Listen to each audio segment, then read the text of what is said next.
দর্শক, রাজধানীর river care হাসপাতালের সামনে আছেন আমাদের বিশেষ প্রতিনিধি মুহিবুল্লাহ মুহিব।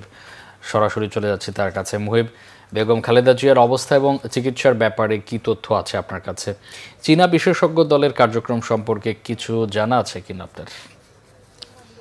মামুন, ঠিক 12টা 32 মিনিটে চীনের যে বিশেষজ্ঞ চিকিৎসক দল তারা কিন্তু এভার কেয়ার হাসপাতাল থেকে বেরিয়ে গেছেন। আপনি ইতিমধ্যেই জেনেছেন যে 10টা 10 মিনিটে এই বিশেষজ্ঞ টিম তারা কিন্তু এভার কেয়ার হাসপাতালে এসেছিলেন বেগম খালেদা জিয়ার চিকিৎসার ব্যাপারে তারা সহায়তা করার জন্য।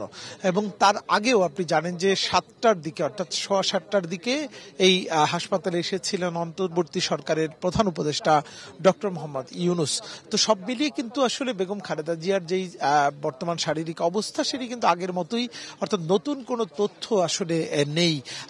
তিনি ভেন্টিলেশনে রয়েছেন এবং সিসিওতে রয়েছেন এবং একই সঙ্গে তার অবস্থা কিন্তু অপরিবর্তিত রয়েছে। তিনবারের প্রধানমন্ত্রী বেগম খালেদা জিয়ার যে অসুস্থতা, এটিকে ঘিরে কিন্তু মানুষের মধ্যে উদ্বেগ উৎকণ্ঠা যেমন রয়েছে, একই সঙ্গে যে উৎসুক মানুষ তাদের উপস্থিতি রয়েছে। আপনি নিশ্চয়ই ইতিমধ্যেই জেনেছেন যে অন্তর্বর্তী সরকার বেগম খালেদা জিয়াকে ভিভিআইপি মর্যাদা দেওয়ার পর এখানে এসএসএফ তারা কিন্তু এখানে নিরাপত্তায় নিয়োজিত রয়েছে। একই সঙ্গে অন্যান্য আইন শৃঙ্খলা বাহিনীর মধ্যে যেমন বিজিবি রয়েছে, পুলিশ রয়েছে, গোয়েন্দা সংস্থার সদস্যদেরকেও আমরা দেখছি এখানে আসলে দায়িত্ব পালন করতে। তবে বিএনপির পক্ষ থেকে এখন পর্যন্ত আনুষ্ঠানিকভাবে তার স্বাস্থ্যের সার্বিক পরিস্থিতি সম্পর্কে কিন্তু জানানো হয়নি, যে কারণে আসলে আমরা যেটি জেনেছি যে তিনি অনেকটাই সংকটাপন্ন এবং তার শারীরিক অবস্থা অপরিবর্তিত রয়েছে। সামাজিক যোগাযোগ মাধ্যমে যেসব গুজব সৃষ্টি হয়েছে সেই গুজবের ব্যাপারে কিন্তু সতর্ক থাকার জন্য বারবার বিএনপির পক্ষ থেকে বলা হচ্ছে। একই সঙ্গে তারা বলছেন যে বিশেষ করে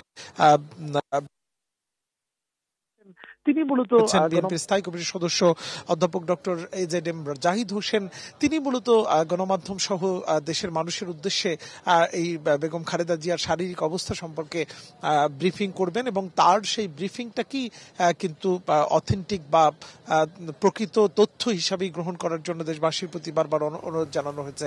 সব মিলিয়ে আসলে এভার কেয়ার হাসপাতালে গণমাধ্যম কর্মীরা অপেক্ষা করছেন যে আসলে তার স্বাস্থ্যের সার্বিক খোঁজখবর কখন পাওয়া যায় সেই তথ্য সংগ্রহের জন্যই মূলত সবাই রয়েছেন। উৎসুক মানুষও রয়েছে দেশের বিভিন্ন প্রান্ত থেকে, রাতভর মানুষ এখানে অপেক্ষা করছেন দেশনেত্রী বেগম খালেদা জিয়ার সার্বিক খোঁজখবর করার জন্য। তো এই ছিল আমার কাছে মামুন এভার কেয়ার হাসপাতালে বেগম খালেদা জিয়ার চিকিৎসার সার্বিক পরিস্থিতির তথ্য।